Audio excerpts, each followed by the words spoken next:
Bonjour à tous, bienvenue dans le webinaire du cabinet CBA. Je me présente, maître Georges-David Benayoun, avocat au barreau de Paris, spécialisé en fiscalité.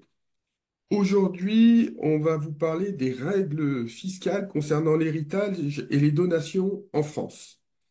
Alors, c'est pour commencer l'année, on commence par un côté un peu optimiste. On regarde ce sujet-là. C'est un sujet extrêmement important parce que vous allez voir, la France est quand même championne de l'OCDE en matière de taxation, ce qui ne signifie pas obligatoirement qu'une transmission de patrimoine coûte horriblement cher. Mais ça recouvre deux sujets très différents. C'est de dire, si je viens à décéder, quels vont être les droits que vont payer mes héritiers? Et surtout, une fois que j'aurai fait ce constat, comment je vais pouvoir optimiser tous les mécanismes pour pouvoir diminuer sensiblement ma fiscalité? Alors, c'est typiquement des sujets que l'on traite vraiment en permanence tout au cours de l'année. On a des personnes qui viennent nous voir et qui nous disent, voilà, j'ai tel âge. Alors, on a même quelque chose d'un peu amusant, c'est que on voit des personnes venir nous en parler et des personnes qui sont de plus en plus jeunes. C'est-à-dire que le sujet qui concernait des personnes de 70, 80 ans, aujourd'hui, on a des personnes dès 50 ans qui viennent nous voir. Et d'ailleurs, c'est plutôt moi qui leur dis, alors attention, c'est bien de gérer sa transmission, mais à 50 ans, on a quand même une espérance de vie normalement relativement longue. Et donc, il y a un grand principe à côté de la fiscalité, je l'explique toujours à mes clients, c'est que, il faut se mettre à l'abri. J'ai typiquement une personne par an, une à deux consultes par an, de personnes qui viennent me voir, qui me disent, au fait, avec mon notaire, on avait organisé telle ou telle donation, j'ai plus rien, et mes enfants, ne veulent pas me redonner. Ben ouais, donner, c'est donner. C'est-à-dire que il faut toujours trouver un équilibre. Moi, j'explique qu'il faut d'abord privilégier le foyer familial.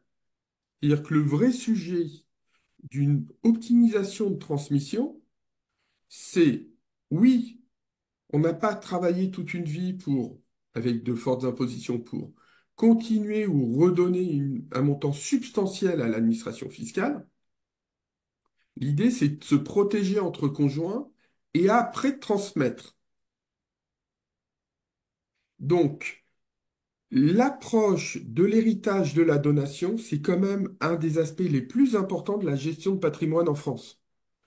Et on va voir là, on va parler de donation, succession, mais on verra qu'il y a quand même d'autres sujets qui arrivent à côté, qui sont notamment l'utilisation de l'assurance vie ou d'autres mécanismes ou l'immobilier. Là, on vient vraiment sur le basique. Et quand on est sur le basique, on constate une chose, ce que les coûts de succession sont extrêmement élevés, mais pour peu qu'on s'organise préalablement, on va pouvoir gérer cette problématique et souvent réduire les droits, le coût de 30 à 35%. Lorsque nous, on regarde une planification successorale, parce que c'est pas obligatoirement quelque chose qui se fait en une seule fois, hein. On peut se dire, tiens, on va gérer tel patrimoine maintenant, puis dans 5 ans, 10 ans, tel autre et tel autre, en fonction de l'âge de notre client. Ce qu'on va regarder, c'est comment on va pouvoir optimiser, protéger les personnes et puis surtout continuer éventuellement à avoir du revenu. Et donc la première étape de la planification, c'est toujours dire, au fait, ce que j'ai aujourd'hui, ça vaut combien? Alors, quand je dis ça vaut combien, c'est pas uniquement en prenant éventuellement une déclaration d'impôt sur la fortune immobilière. Parce que comme les règles d'évaluation sont un peu différentes de la vraie valeur, l'idée c'est de dire, voilà, j'ai ça comme actif, j'ai ça comme passif. Si demain, avec mon épouse ou tout seul, on décède, combien mes enfants vont avoir à payer. Alors souvent, ça donne très mal à la tête à mes clients qui se disent souvent, mais ils vont pas avoir suffisamment parce que j'ai que de l'immobilier ou ils vont manger, ils vont dépenser toutes les liquidités parce que ça va prendre toute cette partie-là. Je dirais peu importe. Mais le préalable d'une analyse, c'est toujours de dire et de partir de combien ça va leur coûter aujourd'hui. On ne peut pas faire une planification fiscale et vouloir optimiser sans comparer au point de départ, au point où on ne fait rien. Donc l'idée, c'est de se dire aujourd'hui, qu'est-ce qui se passe? Alors volontairement, on ne commence pas par la donation, mais par la succession, l'héritage. L'héritage, c'est on transfère des biens, des droits, des obligations d'une personne décédée à ses héritiers. On va trouver différentes situations. D'abord, on va avoir des abattements en fonction du lien de parenté. On va voir le fameux 100 000 € en ligne directe, et puis on a d'autres choses. Élément important qui a beaucoup, beaucoup changé la donne, c'est l'exonération spécifique pour le conjoint survivant. Depuis Nicolas Sarkozy, il n'a plus de droit de succession entre époux. Alors ça paraît une évidence, mais pendant très longtemps, ça existait, ce qui a impliqué que beaucoup de couples, à l'époque, se mettaient sous le régime de la communauté universelle au dernier vivant. Et donc la succession venait à s'ouvrir uniquement au décès du conjoint survivant. C'est plus le cas aujourd'hui, on a quand même beaucoup moins de changements de régimes matrimoniaux pour des raisons fiscales. Et puis, on a les règles concernant les biens professionnels comme le pacte Dutreil. Alors, je ne vais pas en parler ici, je pense qu'on fera un webinaire, on en a déjà fait, mais destiné vraiment au pacte Dutreil, qui est un mécanisme génial, mais extrêmement dangereux s'il est mal utilisé. Au cabinet, il nous est arrivé en 2023 de récupérer des dossiers faits à la va-vite par certains conseils. On a frôlé la catastrophe, hein. Mais néanmoins, lorsqu'on est dans les clous, c'est quand même jusqu'à 60, c'est 75% de réduction de droits de succession ou en termes de donation lorsqu'on transmet une entreprise et qu'on s'engage à conserver les titres. Je parle. Donc, au moment où on décède, pourquoi je vous parle du pacte Dutreil? Parce que on peut ne pas avoir signé de pacte, mais remplir les critères de ce qu'on appelle le pacte Dutreil post-successoral, et donc de faire un pacte successoral après décès. Et ça, c'est important. Autre élément à prendre en considération, et c'est pour ça qu'on travaille beaucoup de concert avec les notaires. Alors, soit on voit des montages réalisés par les notaires. Le problème, le sujet que va avoir le notaire, c'est que il va souvent confondre et avoir en face de lui l'aspect purement droit civil et ne pas aller au bout de l'optimisation en matière de fiscalité. Donc, je dis une bonne adaptation, une bonne planification fiscale. De toute façon, c'est un équilibre entre votre notaire et un avocat fiscaliste qui, lui, va rentrer beaucoup plus dans les détails. Alors, en ligne directe, en termes de succession, on a d'abord un abattement de 100 000 €. Alors, vous voyez, je vous ai mis un abattement de 100 000 € tous les 15 ans. Pourquoi? Parce que au moment où on va faire une déclaration de succession, on va se poser la question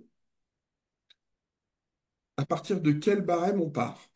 Si vous avez déjà fait des donations à vos enfants depuis moins de 15 ans, on va réintégrer, donc partir du barème et du montant où on s'était arrêté. Par exemple, vous avez donné 500 000 € à vos enfants. On va considérer que vous en avez deux, donc 250 000 € chacun. Lorsqu'on va calculer le barème, et là je vous ai mis en dessous le barème, je ne vais pas partir dans le montant à partir des 8 072 €. Je serai déjà dans la tranche à 30% entre 31 000 et 552 000 €. Donc, le principe, c'est que chacun a droit à un abattement de 100 000 €. Et ça se purge tous les 15 ans. Alors, il y a un certain nombre de questions lorsqu'on fait des donations, on utilise, c'est à chaque fois la date anniversaire au prorata des sommes. Donc ça, c'est un peu technique, mais retenez une chose, si vous n'avez pas fait de donation, vos enfants auront un abattement de 100 000 euros, puis après, on arrive sur le barème fiscal du 750 ter et des articles suivants du Code général des impôts, qui monte jusqu'à 45%. Le sujet de la succession, de la transmission et de la donation, c'est des sujets qui sont beaucoup d'actualité parce que lors de la dernière élection présidentielle, même si on est recordman du monde, on avait Emmanuel Macron qui avait comme projet d'augmenter quand même les droits de succession jusqu'à 60%. Et confondre tout entre les personnes en ligne directe et puis les autres personnes. Donc on n'y est pas et a priori ça ne sera pas fait dans un délai très rapide parce que il n'y a vraiment pas d'accord sur ces sujets-là. Le sujet aujourd'hui, c'est que on doit regarder est-ce qu'on se trouve en ligne directe, c'est-à-dire ascendant, descendant, ou est-ce qu'on va se trouver par exemple entre frères et sœurs, où on a un abattement de 15 932 euros puis 35% et après 45%. Soit on est en collatéraux, c'est-à-dire qu'on va avoir un abattement de 7 967 euros et 55%, ou on est à plus du quatrième degré et qu'on n'a pas de liens familiaux, on est à 60%. Donc effectivement, ce que souhaitait faire Emmanuel Macron, c'était un peu tout mélanger, ce qui mettait quand même à bas la politique familiale, pour peu qu'elle existe encore un peu en France. Mais il est vrai que on a quand même une priorité entre les ascendants et descendants plutôt qu'au regard des autres liens familiaux. Euh, Très important, dans le cadre d'une succession, la déclaration de succession et le paiement doit intervenir le dernier jour du 6e mois suivant le décès.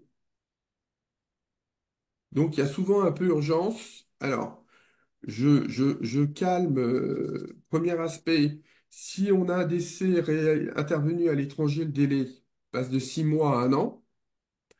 Et c'est-à-dire quand on a un élément d'extranéité, et il est possible d'aménager les paiements. Il y a différentes facultés pour aménager les paiements.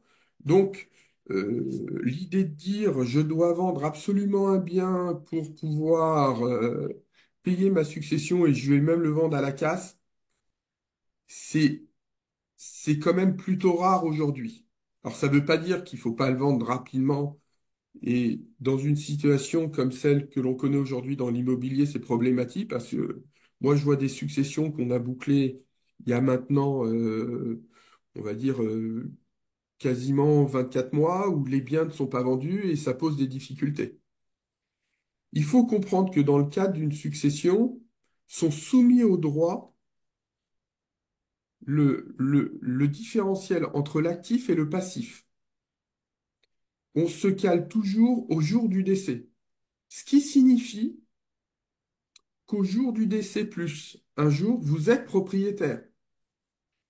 Si on considère qu'un décès est intervenu au 1er juillet et que vous êtes héritier, 1er juillet 2023, dans la déclaration qui sera à souscrire bientôt au titre de 2024, les loyers, les revenus, les dividendes que vous avez perçus entre le 1er juillet et le 31 décembre seront donc à être imposés sur votre déclaration d'impôt.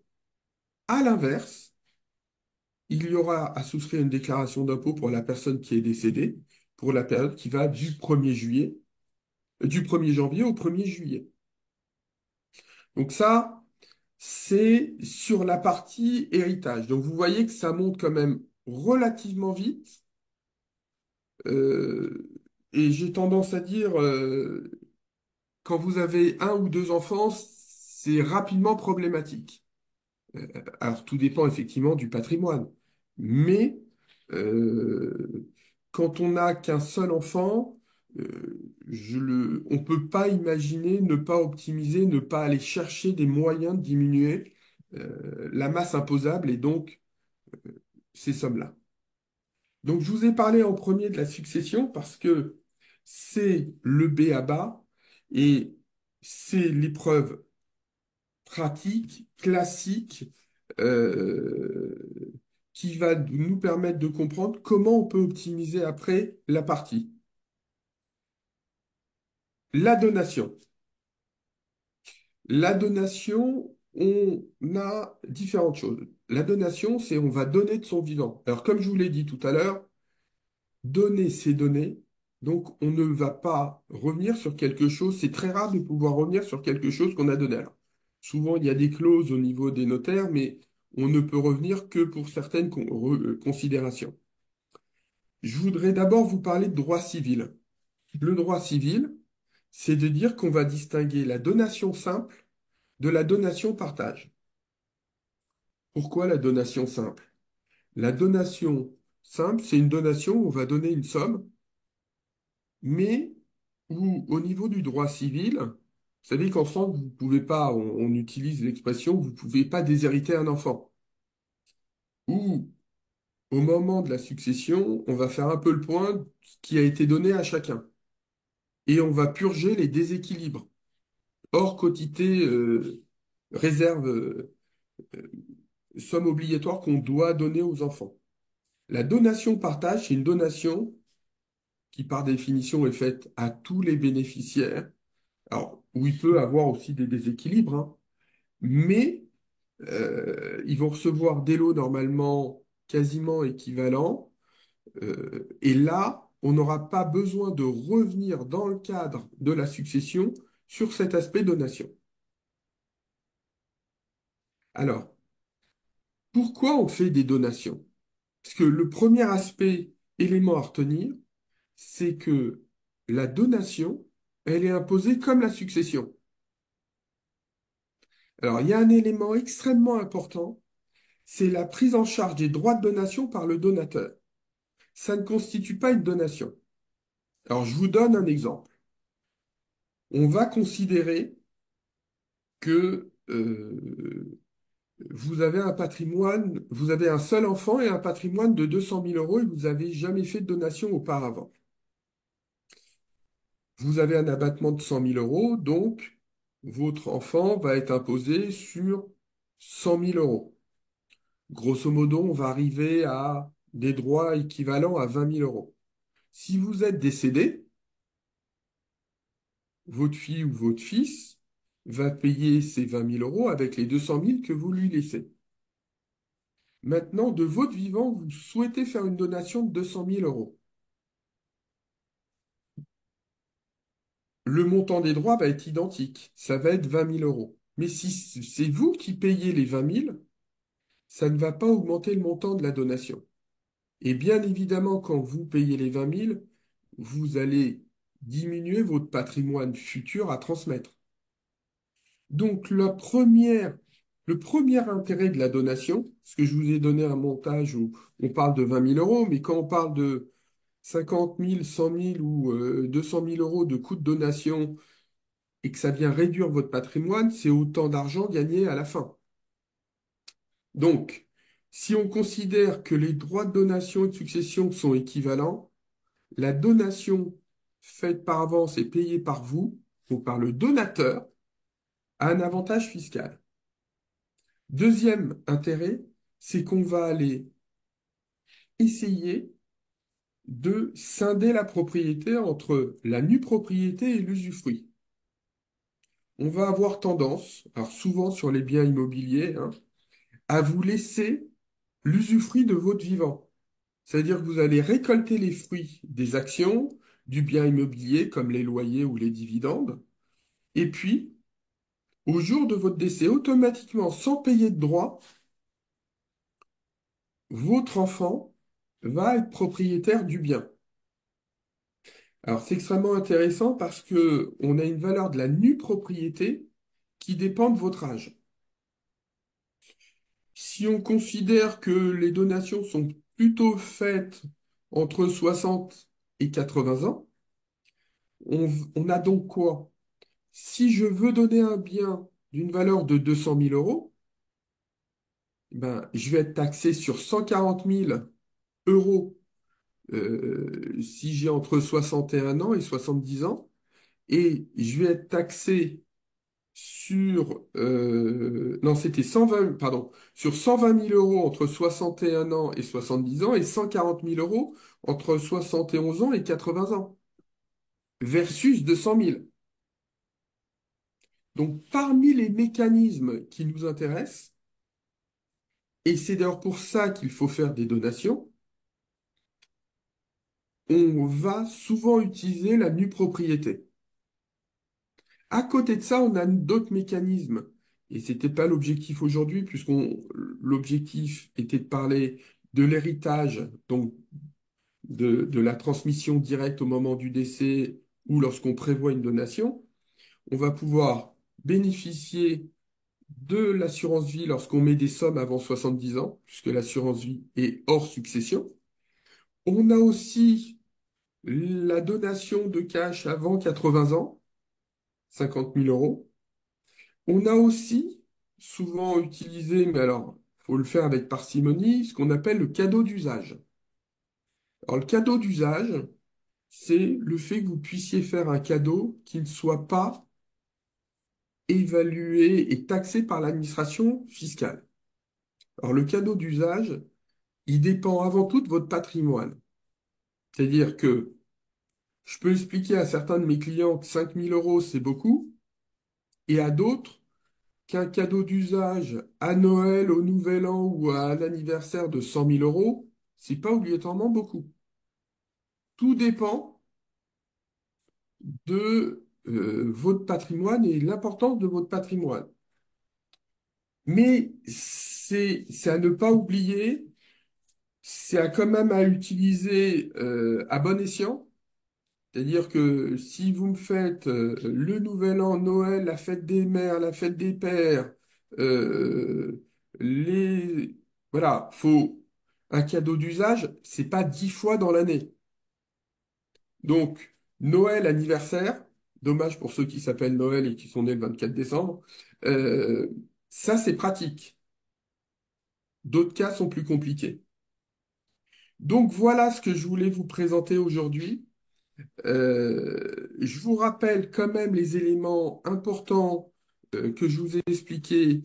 C'est la notion de transmission.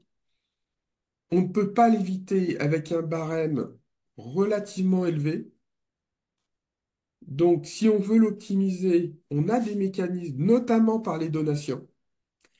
Le barème aujourd'hui dépend du lien de parenté que vous avez avec la personne. Ne pas oublier qu'on peut utiliser d'autres mécanismes comme l'assurance vie, comme le cadeau d'usage, comme le don manuel de cash une seule fois avant 80 ans. Euh, N'hésitez pas à prendre conseil et il faut surtout toujours partir du même principe, c'est-à-dire quel est votre patrimoine aujourd'hui, sa valeur, et si vous arrive, combien ça coûte à vos enfants. Euh, et il faut faire attention aux idées reçues, et je terminerai par ce petit point. Autant en fiscalité des entreprises, je suis fervent de la holding, autant j'explique à mes clients que la holding, ça peut être le pire des pièges. Parce que si vous transmettez une holding qui a du cash à l'intérieur et que vous laissez rien d'autre à vos enfants, pour payer des droits de succession, il va falloir qu'ils fassent une distribution de dividendes qui va leur coûter entre 30 et 34% d'impôts. Et après les droits de succession. Donc, il n'y a pas d'idée reçue. Ça dépend vraiment de votre patrimoine, du nombre d'enfants, de leur patrimoine. Est-ce qu'ils sont résidents fiscaux français ou est-ce qu'ils vivent à l'étranger? Euh, et c'est comme ça qu'on organise dans le temps une bonne planification. Voilà, je vous remercie d'avoir assisté à ce webinaire et je vous donne rendez-vous pour une prochaine fois. Je vous souhaite une bonne journée.